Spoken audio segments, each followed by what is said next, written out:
Welcome to Many Happy Returns, where we aim to make you a better investor. I'm Roman. And I'm Michael. For decades, China has been the engine of global growth, doubling its GDP every 8 years. But now it faces weak demand, slowing productivity, and an aging population. Many are asking, is the China growth story over? I want to know if China can beat the middle income trap and what it means for investors. And in today's dumb question of the week, is China's currency the Yuan or the Renminbi? Okay, let's get into it. So Roman, just how important has China been to the global economy over the last 40, 50 years?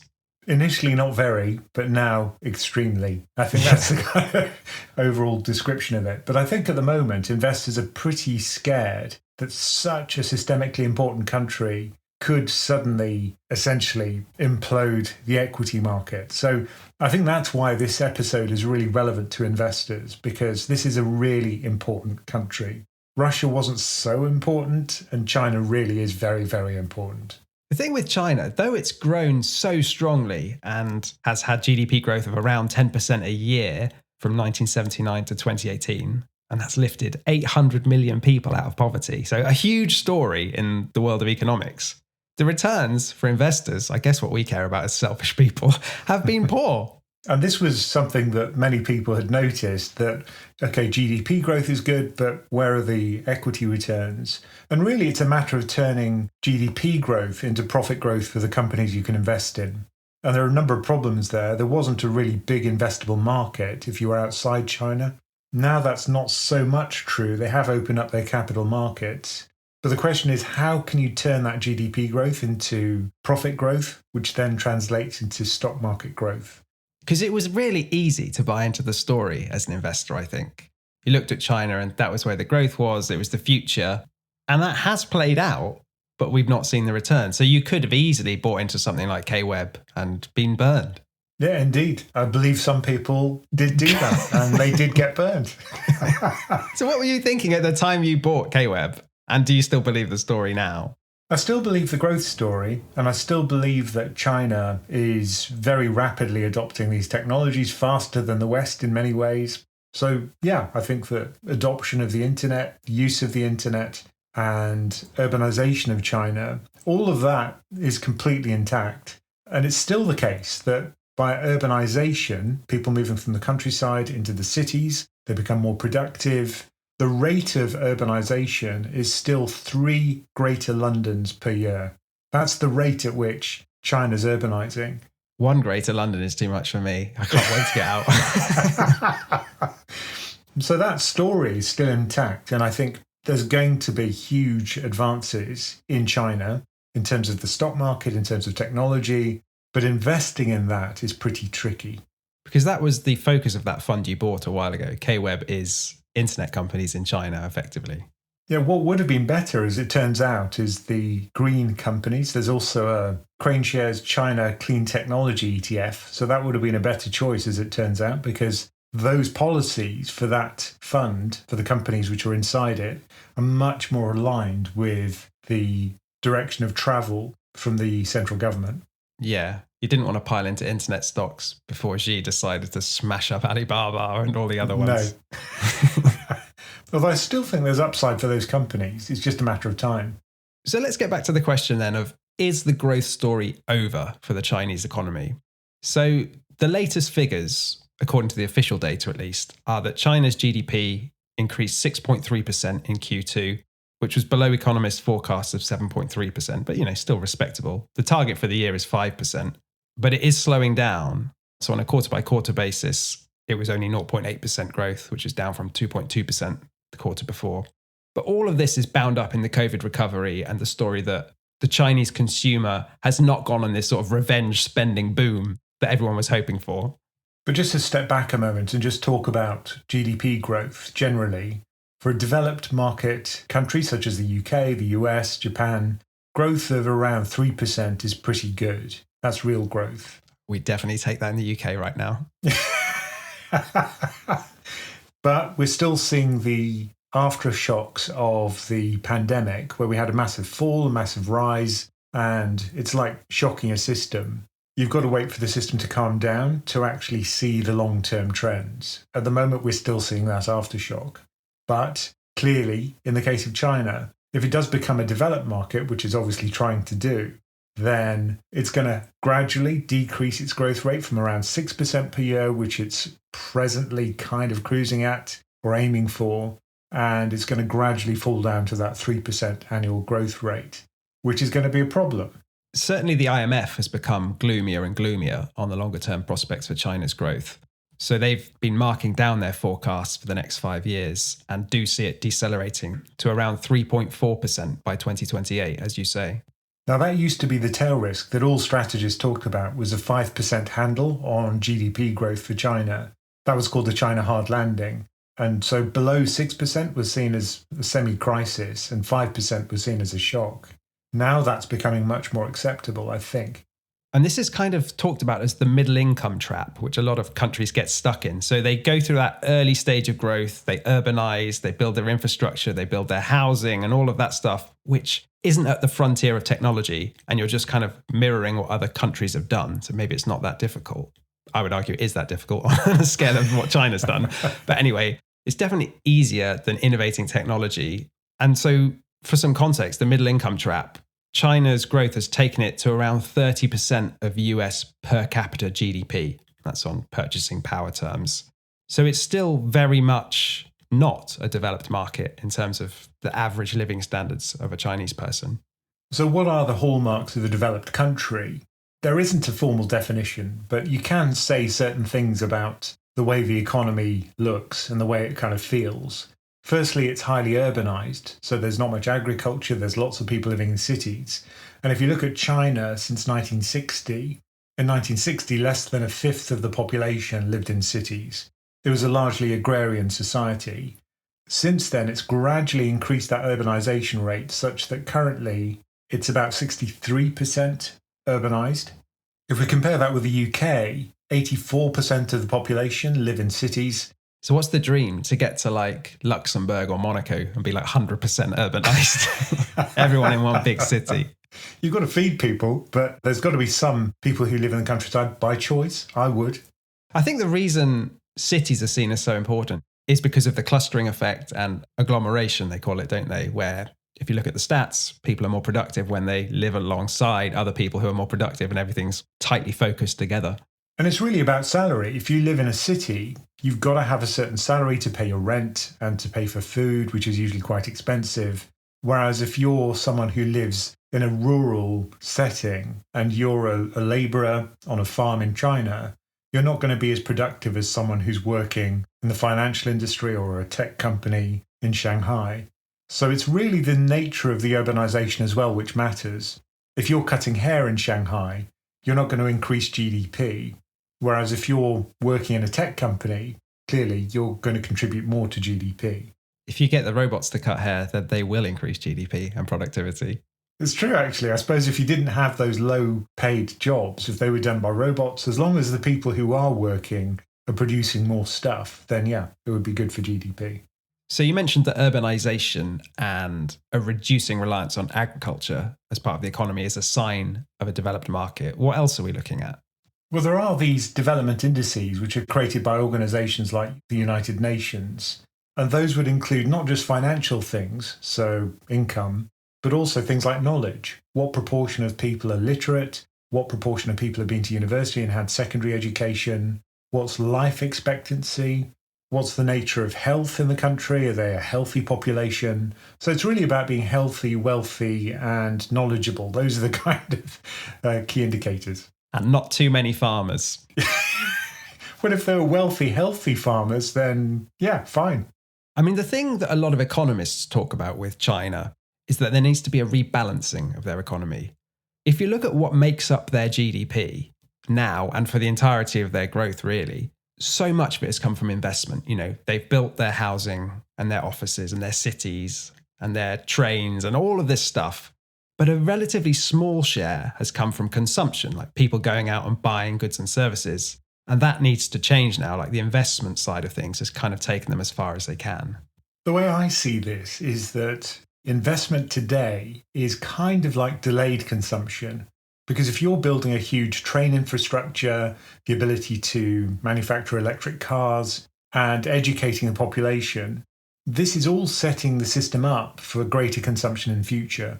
So I'd say that this is kind of like a slow burn. And I'd argue, actually, that China's doing this much better than the West.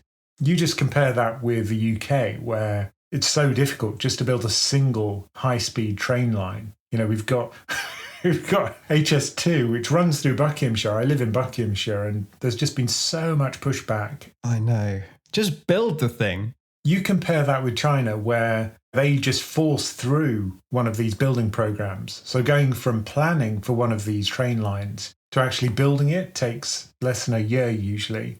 And there's an incredible video from the South China Morning Post, which shows a train station being built. I think it's in 48 hours from scratch. And you just think, why can't we do that? Do you want a mind-blowing stat about Chinese high-speed rail? Yeah, go on. So they started building roughly 15 years ago. And now the Chinese high-speed rail network is around twice as long as all the other high-speed rail networks in the world combined. And they've done that in 15 years. And I bet the trains are great. They're clean, they're fast. I have been to China, but never travelled on one of those trains. I mean, I just like that there's 42,000 kilometres of this high-speed rail network. That's incredible.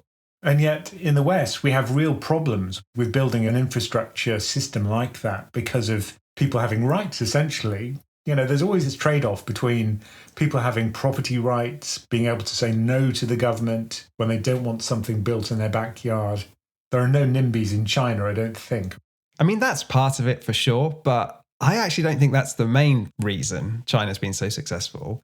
When I looked into it, the costs of building a high-speed rail in China are 40% cheaper than in Europe on a per kilometre basis. And largely that's because China has domestically all the suppliers it needs, and they know the demand's going to be there from the government because this was a major strategy. So there's no scaling up and scaling down and tendering process. It's just like build, build, build, and we have it all right there.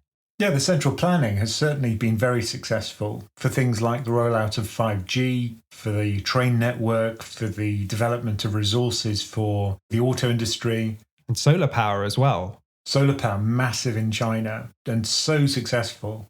China is adding more renewable energy than the US, EU and India combined. And they're selling those panels, of course, globally. So I think a lot of what they do has been incredible in terms of the government planning what to do, but also the relationship between government and these companies, which actually implement a lot of the strategies. That's been very successful. And that's something I think we should learn from in the West. But it's the scale of this investment, and it really is staggering. So in China, around 44% of GDP goes into investment. And if you compare that to sort of the global average, it would be more like 25%. And in mature developed market economies, it's usually 20% or lower. Yeah, I was just looking that up. I looked at the US, which is 21%, and the UK's 18%. But that's where China will probably have to come down to, maybe more like 30%. And its consumption, what people are actually spending, is going to have to rise to fill that gap. Otherwise, you're just having shrinking GDP. And I think that's going to be painful. They've been very quick to develop the infrastructure, but the transition to people actually buying stuff, using the infrastructure, that's going to be a difficult thing for the government to force on people. They are going to try. So I was just reading this morning, actually, about the latest Politburo meeting out of China, where they sort of give the diktat from on high from the Communist Party. And I'll quote one of the state news agencies who reported the meeting as emphasizing, "It is necessary to actively expand domestic demand, give full play to the basic role of consumption in driving economic growth by increasing residents' income. We want to boost the consumption of automobiles, electric products, and home furnishing, and promote the consumption of services such as sports, leisure, and cultural tourism."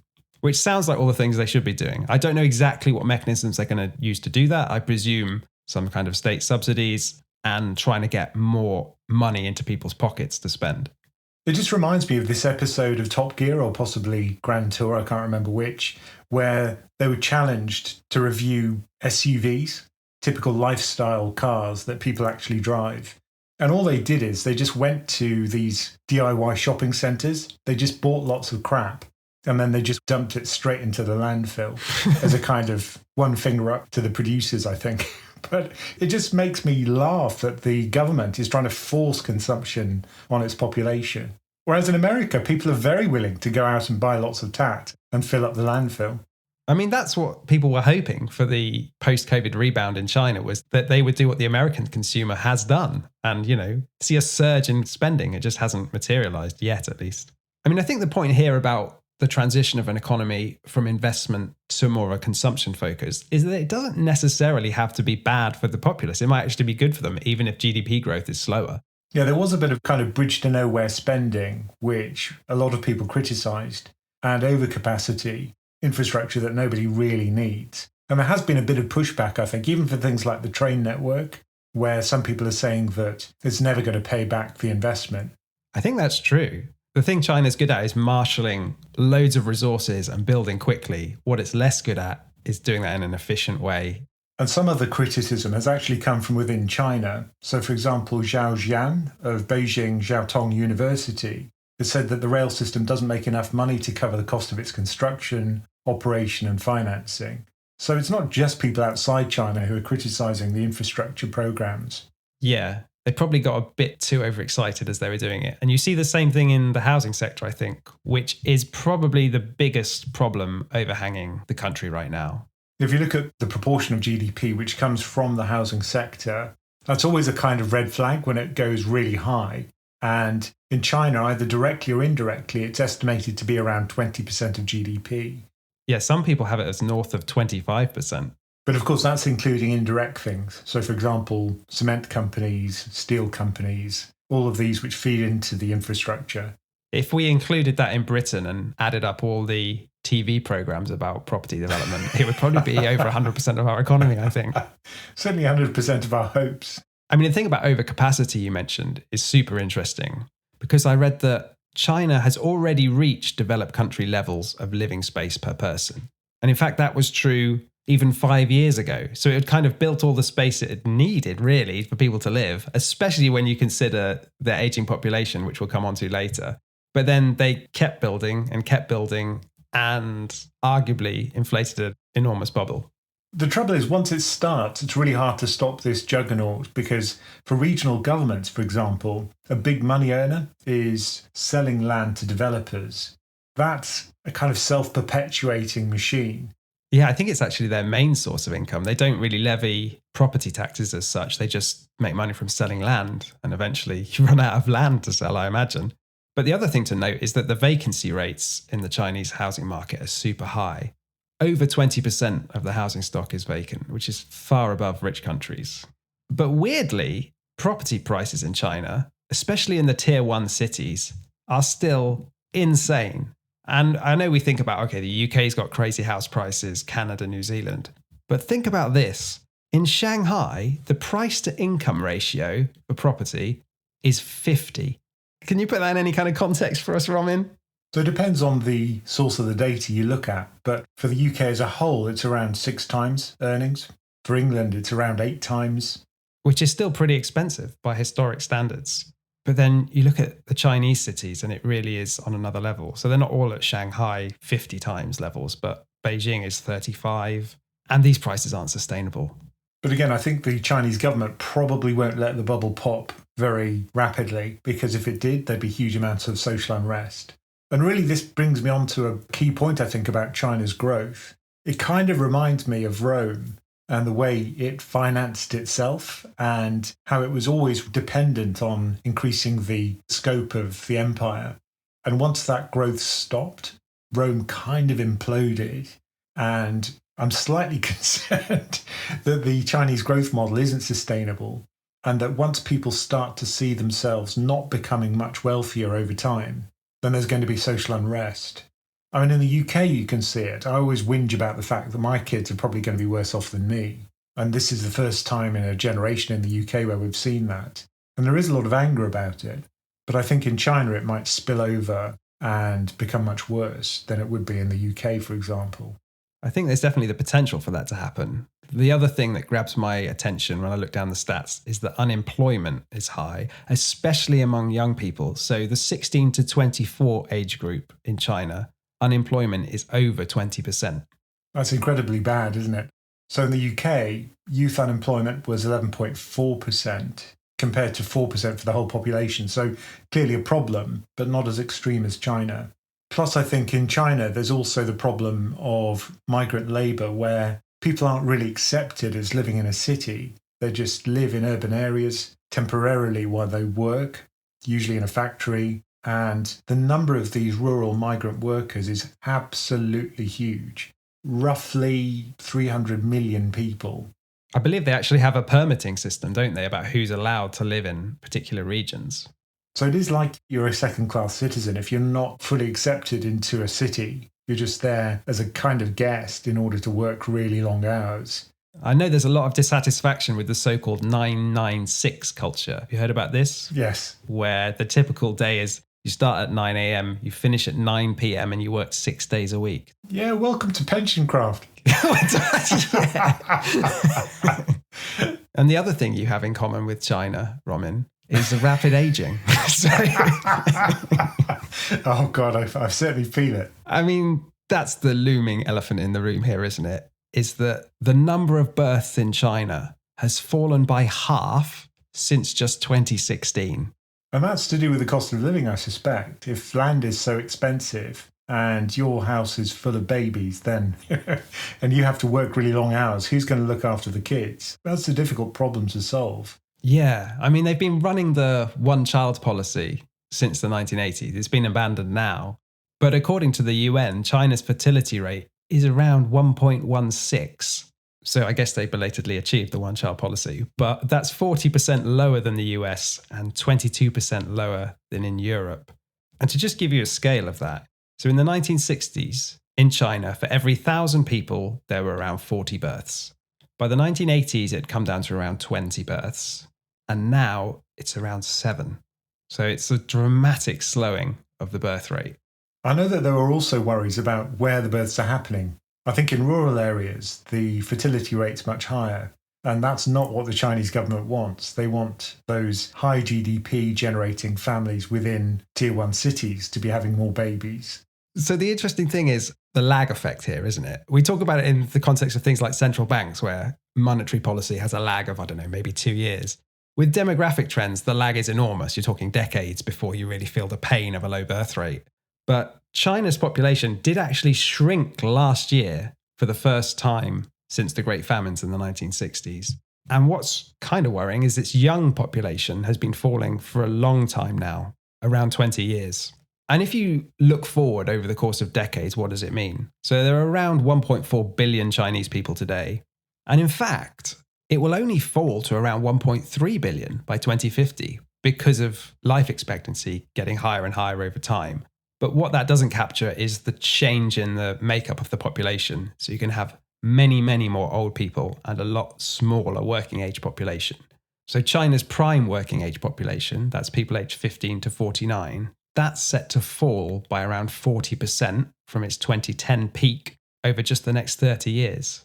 But stepping back again to the overall dependency ratio, that's the ratio of people older than 64 relative to the working age population, which is 15 to 64. China's still very low compared to other countries. Japan's at over 50%, China's only at 20%, but increasing very rapidly. That's the point. It's increasing super fast. So the population aged over 65 was 100 million in 2005. That will have doubled to 200 million by 2025, and then double again to 400 million people aged over 65 by 2050. And this is one of the reasons why people say there's not high consumption in China, which is that people save for their old age and they don't rely on the state to do that. So I think one of the things which will have to happen is we'll have to see the introduction of pensions. So maybe PensionCraft China is going to be a big thing in the future. But I think certainly things like insurance companies will benefit from that trend. Also asset management companies. Yeah, people need to feel secure enough to spend their money today, don't they, if you're transitioning to a consumption economy.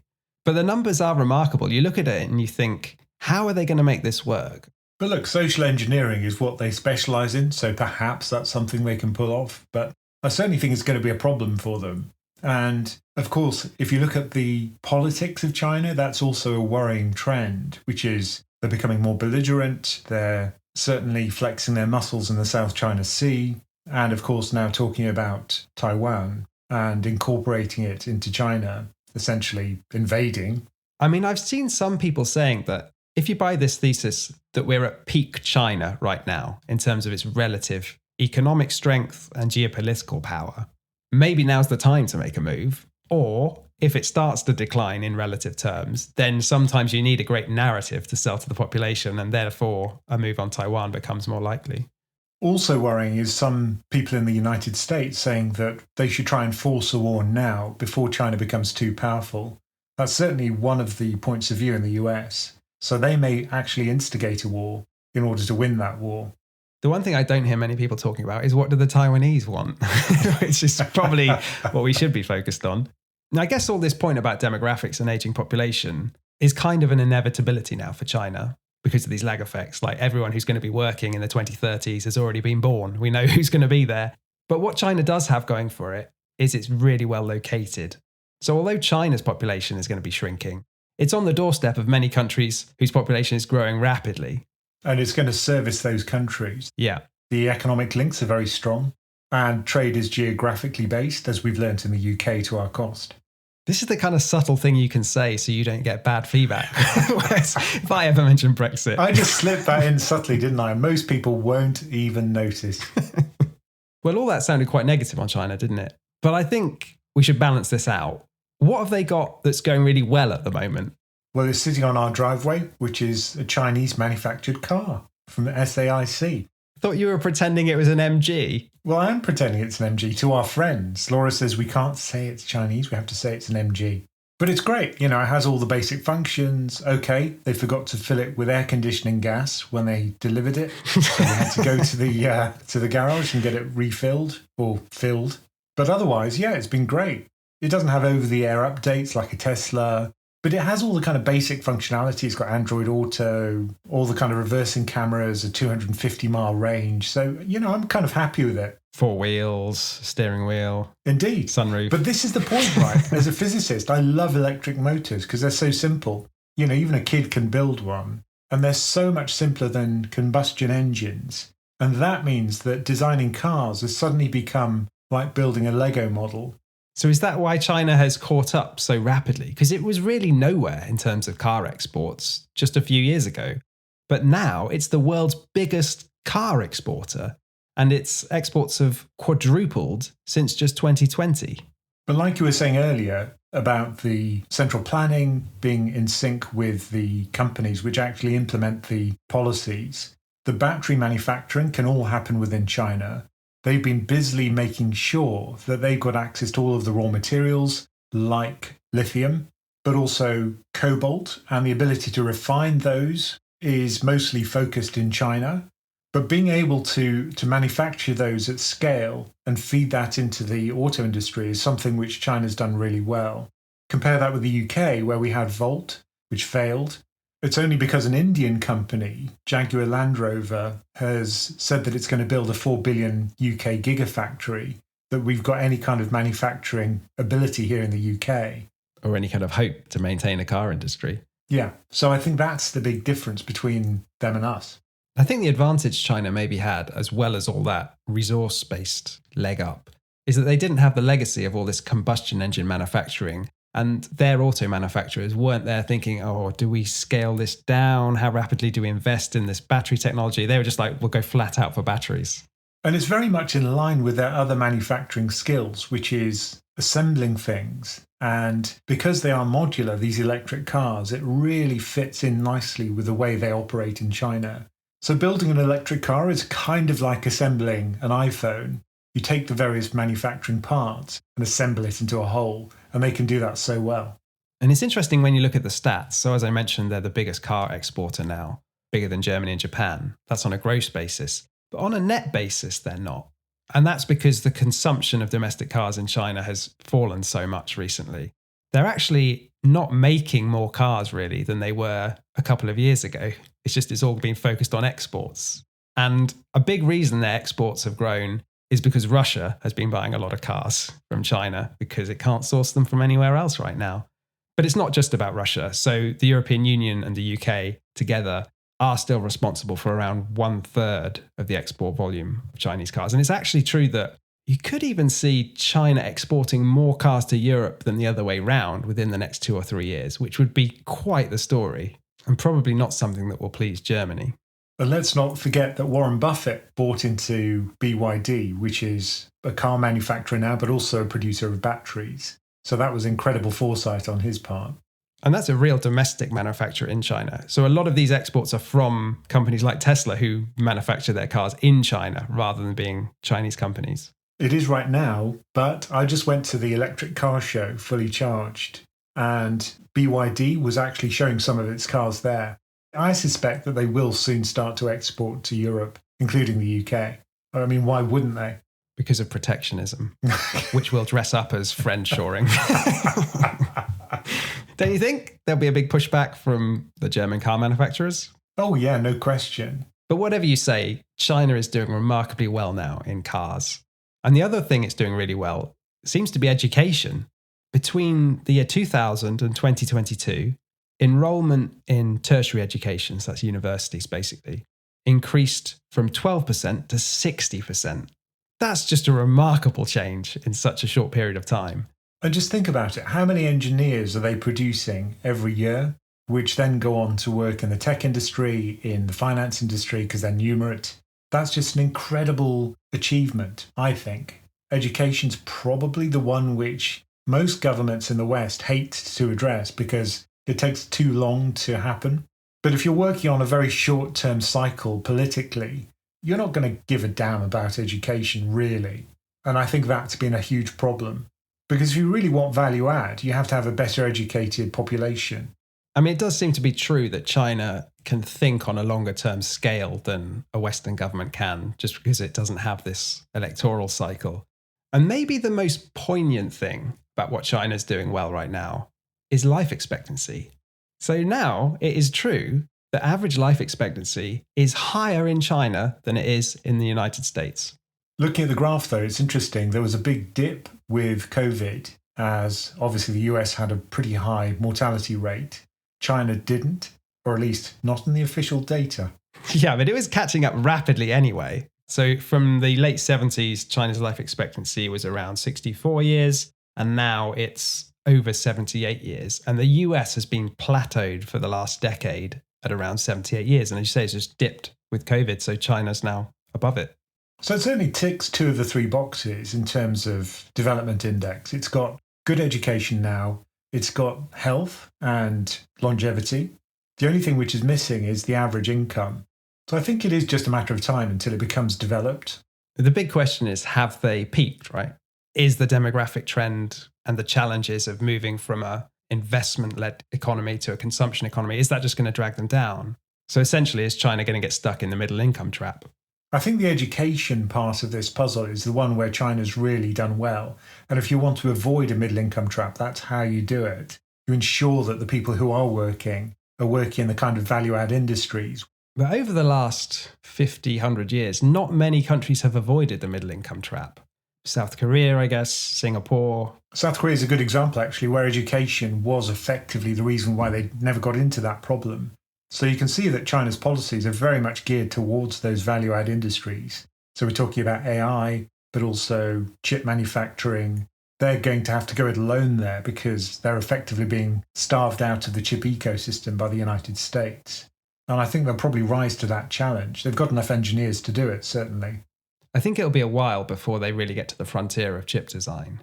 It's a very hard skill, especially things like lithography at the cutting edge, which ASML is really the only one doing it at the forefront. Yeah, there was a great episode of Odd Lots, which was all about ASML and how they actually have to fiddle with the design of these masks, as they call them, for ultraviolet lithography, because there are sort of distortions in the masks, and it's all kind of gaff tape and yeah, it's not kind of like a really complex science. It's actually just a matter of fudging it. And that's the thing. All these industries, you think, oh, if you throw enough money at it, surely we can catch up. A lot of it is hard to do because it's kind of the knowledge of the people who've been doing it and designing it for 30 odd years. And there's a reason why chip manufacturing is really hard to do. And there's a reason why very few countries are at the forefront of technological development. But I think these people misunderstand how engineering works, because if you copy someone else, fine, you got the original idea from them. But once you've got people in-house building those systems, if they understand those systems, they'll know how to improve them. So it's really, I think, unfair to say, you just copied other people's technology and you're not going to be able to develop it yourself. I think that's nonsense. I think it's just a matter of time until they do that. I mean, clearly it's critical to China to be able to manufacture high-end chips, both from a military perspective and from a manufacturing perspective. Whether they'll get there, I don't know. There's a great book called Chip War by Chris Miller, who is skeptical that China has the ability to catch up soon, at least. But maybe let's go on to what does all this mean for investors? So we've kind of done the challenges China faces and the successes they've had. But as we said, as yet, foreign investors have not really seen great growth from China. So what's it going to take for that to change? I think they're going to have to convince people in the West that they're no longer at risk of becoming the next Russia. Because I speak to people all the time and everybody is stampeding out of China. You just look at these ex-China EM funds and their popularity and their inflows. And you can see that effectively they've lost that battle of hearts and minds. And people are just not willing to provide capital to China anymore as they were just 5 years ago. I mean, what does China look like now in terms of valuation of their stock market? Is it undervalued on a fundamentals basis because people have been pulling back? Well, if we look at the forward price to earnings multiple for Asia as a whole, it's 13.2 times. China's just 10.1. So it's cheaper than Asia as a whole and much cheaper than, say, India, which is 21 times forward earnings, and cheaper than the US, which is 20 times. And I think maybe importantly, China is cheaper than its own history. So other than a brief period in 2015, it looks like it's the cheapest it's been in almost 20 years. Of course, that's for a reason, which is this geopolitical elephant in the room. Yeah, it was an interesting episode to prepare for. So I kind of chose the topic because I've been reading a lot about China recently and trying to make up my mind as an investor about whether I should have money in China. And do you know what my conclusion was, Romin? I don't know. So I think I'll just have to keep it in line with the global indices. Well, I don't have any China at all. I've got Developed X UK. That's my core holding. But that wasn't because I don't like China. It was because it was just a cheap fund and it was available on Vanguard. But if I had to choose, I think I probably would go for DM at the moment because of this risk, the geopolitical risk. Because I can't afford over my lifetime to take that risk. I think for you, Michael, it's probably a safer bet. Yeah, I'm not really willing to make the bet either way, though, if you know what I mean. I wouldn't want to completely exclude China because it does have so much potential still. But then also the risk, especially around demographics over the long term, seems stark. And also, like you say, the geopolitical risk of just a hard stop is bad. But then I kind of think most of what we've talked about is the impact on GDP growth. And the correlation between GDP growth and stock market returns is not an obvious one. In fact, I think I've seen research which says that, at least in developed markets, it's almost slightly a negative relationship. That's right. Weaker GDP growth, weirdly, seems to lead to higher stock market returns. So maybe the bad returns we've seen from China are about to turn around because its GDP growth is going to be slower. Is that a potential thing? I think short term, there's the negative correlation. But long term, look, if there's growth in income for a country, that leads to higher GDP and greater profits for the companies within that country. So long term, yeah, I think equity market growth and GDP will have a strong relationship and it'll be positively correlated. If you're worried about your emerging market allocation and how much exposure you've got to China, why not join our conversation on PensionCraft on our chat channels, but also access our exclusive content and members-only videos. To learn more about that, just go to PensionCraft.com.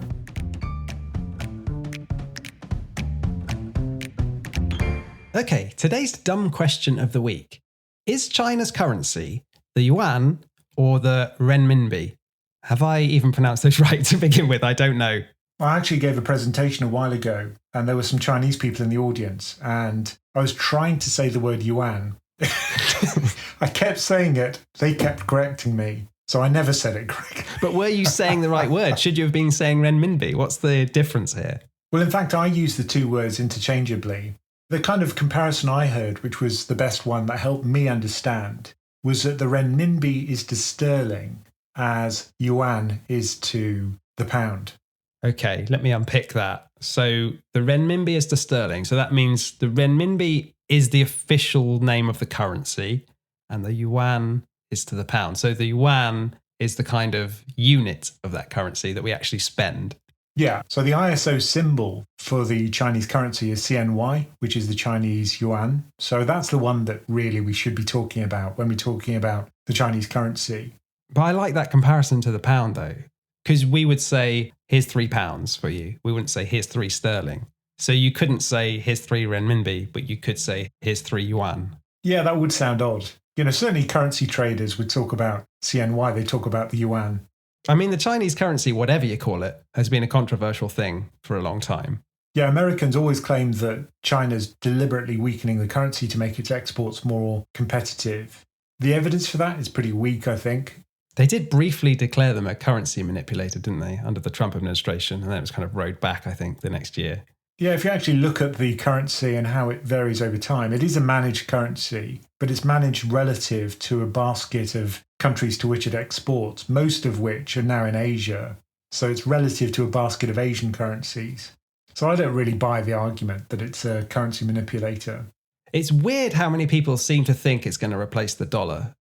It's way off that. Like, if you think about all the problems people have with the dollar, that the US uses it as a geopolitical weapon and can confiscate your money, well, it'll be worse if you use the Chinese currency, surely. Yeah, I don't really think that's an argument for using the yuan. But the other complication with China's currency is that there's an offshore version and an onshore version. The offshore version is what people in the West would usually have access to.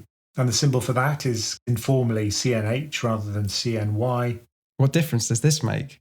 Well, it's still not a fully convertible currency, which is the reason why I don't think the renminbi would be acceptable as a reserve currency, for example, widely used as a reserve currency.